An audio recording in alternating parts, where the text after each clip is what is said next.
साथियों, पटना हाईकोर्ट के निर्णय के बाद औरंगाबाद डिस्ट्रिक्ट से एक लिस्ट आया। उस लिस्ट में हम लोगों ने देखा और क्या देखा, उस आधार पे हम लोग कहाँ पहुँच सकते हैं और हाईकोर्ट के निर्णय को भी ध्यान में रखें तो हम लोग किस निष्कर्ष पे पहुँच सकते हैं, इसको जरा हम लोग गौर से देखते हैं। पहली बात यहाँ देखिए आप कि ये जो है स्टूडेंट लीडर दिलीप कुमार क्या कह रहे हैं। ये कह रहे हैं, मुझे लगता है बीपीएससी टीआरई 1 और 2 दुनिया की सबसे अधिक फर्जीवाड़ा वाली बहाली है, जिसमें विज्ञापन की शर्तों और नियम किसी का कोई पालन नहीं हुआ। तो क्या वाकई ऐसा हुआ?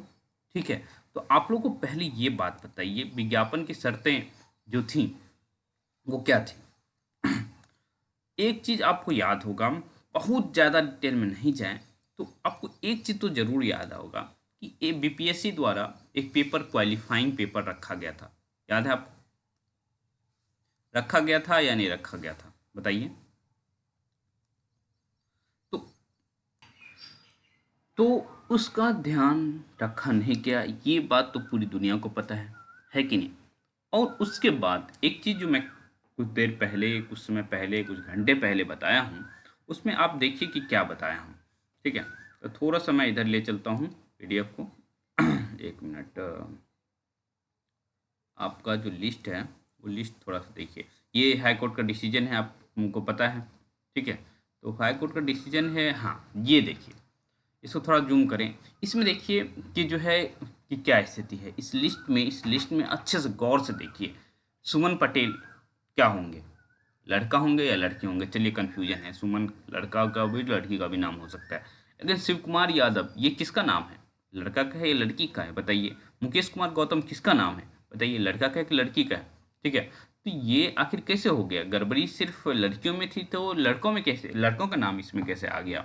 ये बहुत सोचनीय बात है दोस्तों, बहुत अधिक सोचनीय बात है। क्यों? क्योंकि जो बाहर रखा जा रहा है चीज़ों को, बाहर रखा जा रहा है कि जो है लड़कियों, जो है जनरल फीमेल में मैंने गड़बड़ी किया, लेकिन फिर जनरल मेल में कैसे गड़बड़ी है? क्योंकि जितने हैं सारे के सारे बिहार के बाहर के हैं, तो बिहार के बाहर के होते हुए भी देखिए गड़बड़ी यहाँ है। और ये सिर्फ 6 to 8 का डाटा दिया गया है आपको। ठीक है, और सिर्फ एक डिस्ट्रिक्ट का डाटा है। देखिए, ये औरंगाबाद डिस्ट्रिक्ट का डाटा है। ठीक है, तो क्या इस तरह का जो चीज, इस तरह की जो चीजें हैं वो सिर्फ औरंगाबाद में है? हाँ, या बिहार के 38 जिला हैं। ठीक है, उस 38 जिले में बहुत सारे स्कूल्स हैं। ठीक है, बहुत सारे स्कूल्स हैं, उसमें 1 to 5, 6 to 8, 9th 10th और 11th 12th। ठीक है, इतने सेक्शन में एग्जाम लिया गया है टीआरई 1 और 2 में। ठीक है, इस इतने सेक्शन में जो एग्जाम लिया गया है और 38 में से आप सिर्फ 6 to 8 का एक डिस्ट्रिक्ट का देख रहे हैं, तो कितना है? 6 to 8 के एक डिस्ट्रिक्ट में आप देख पा रहे हैं कि कितने लोग हैं। ठीक है, 10 लोग का आ गया है सिर्फ 6 to 8 में। ठीक है, इसको जो है एक्सटेंड किया जाए 1 to 5, हाँ, 9th 10th और 11th 12th में, कम से कम एक डिस्ट्रिक्ट से यदि 10-10 भी निकाला जाए, हाँ, तो कितना हो सकता है? कम से कम 40। 40 है तो भाई, 40 है उसको 38 से मल्टीप्लाई कर लीजिए, तो 1000 तो ऐसे ही बन रहा है। लेकिन ये तो इतना दिखाया गया है केवल।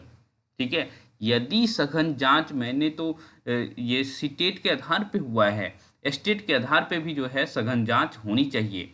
ठीक है, क्यों स्टेट के आधार पे? वहाँ भी तो 40% और 50% का मसला था। हाँ, कि पास करने के लिए लड़कियों को 40% चाहिए, लड़कों को 50% चाहिए। हाँ, तो ये क्या, ये ऐसा हुआ है कि जो है अदर स्टेट के लोग जो हैं वो 50% न ला करके, जो लड़कियां हैं वो 40% पे सेलेक्ट होकर के आ गई हैं। और जो है ऐसे ऐसी भी खबरें हैं जिसमें कहा गया है कि जो विकलांग सर्टिफिकेट है, लोग अलग तरीके से बना लिए हैं। जो रेसिडेंशियल सर्टिफिकेट है, हाँ, वो लोग बना लिए हैं। तो इसकी क्यों जांच नहीं होनी चाहिए? हाँ, कोई मान लीजिए यूपी का था, वो आसपास, क्योंकि जानते हैं कि बॉर्डर एरिया है, यूपी और बिहार का बॉर्डर टच होता है। ठीक है, तो यूपी और बिहार का बॉर्डर टच होता है, तो लोगों ने बिहार से भी अपना रेसिडेंशियल बना लिए। अब कैसे बनाए, नहीं बनाए। और दूसरी बात ये है कि रेसिडेंशियल बनाने का जो तरीका है बिहार में, ठीक है, बहुत मतलब मुझे लगता है कि जो है बहुत ईज़ी है। हाँ, और कितना चेक होता है, नहीं चेक होता है तो उतना तो मैं नहीं जानता, लेकिन इतना ईज़ी है कि बहुत आसानी से बनाया जा सकता है, तो उसकी भी जाँच होनी चाहिए कि पैतृक है या नहीं है। हाँ, बाय बर्थ यहाँ थे कि नहीं थे, या जो भी क्राइटेरिया आपने लगाया है वो यहाँ है या नहीं है, कैसे ऐसा हो पाया है।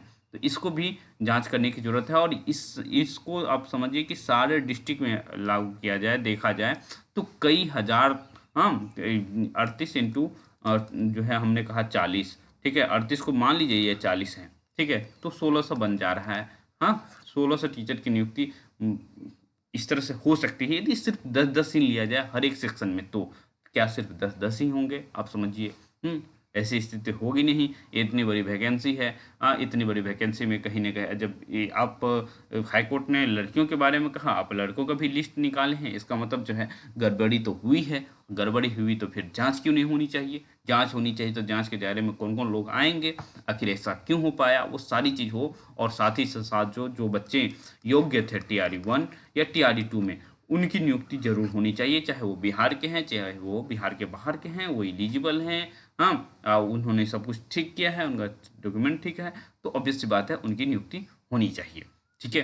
तो देखिए ये लोग क्या करते हैं, कितना करते हैं, तो आप लोगों से यही कहेंगे कि जो है, जो भी हम सिर्फ़ साहित्य सहचर का वीडियो ही नहीं, आप जो भी इस तरह के काम कर रहे हैं, जो भी आपके फ़ेवर में खड़े हैं, हाँ, या जो भी पॉलिटिकल लीडर्स हैं, या फिर जो है छात्र नेता हैं, जो भी आपके बारे फ़ेवर में बात करते हैं, तो प्लीज़ उन सारे लोगों को आप लोग सपोर्ट करिए। आप हमारा भी सपोर्ट कर सकते हैं, इस वीडियो को लाइक करके, शेयर करके, तमाम दोस्तों को बता करके। चूँकि देखिए, गवर्नमेंट से बात करने के लिए प्रेशर जब आप डाल रहे होते हैं, तो आपको एक समूह में होना पड़ता है, और समूह में होते हुए आप जो है गवर्नमेंट पे दबाव बना सकते हैं, और अपनी जो बातचीत है, ऐसा नहीं कि सिर्फ ये बिहार, इससे बिहार के लोगों में सिर्फ लड़कियों को फ़ायदा होगा, मैंने कहा कि लड़कों को भी फ़ायदा होगा। देख लेना आप, उस नाम लिस्ट में नाम जो देख रहे हैं वो कई लड़कों का भी नाम है, तो जब वहाँ से लड़के हटेंगे जो एलिजिबल या जो क्राइटेरिया था उसको फुलफिल नहीं किए हैं,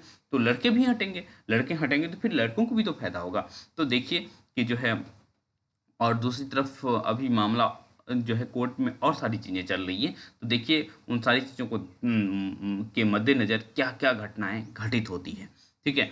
तो आप लोग से यही कहेंगे कि अधिक से अधिक इस वीडियो को शेयर कीजिए, लाइक करिए, ठीक है? आप कमेंट में अपनी बातें बता सकते हैं कि हमें आइडिया लगे कि आप लोग क्या सोच रहे हैं, ठीक है? तो प्लीज़ कमेंट में जाइए और अच्छे से हमें बताइए कि क्या चल रहा है, हाँ? क्योंकि ज़रूरी हो जाता है ना, कम्युनिकेशन जब तक नहीं होगा तब तक हम लोग कैसे समझ पाएँगे कि चल क्या रहा है। ठीक है? तो चलिए, बहुत-बहुत धन्यवाद।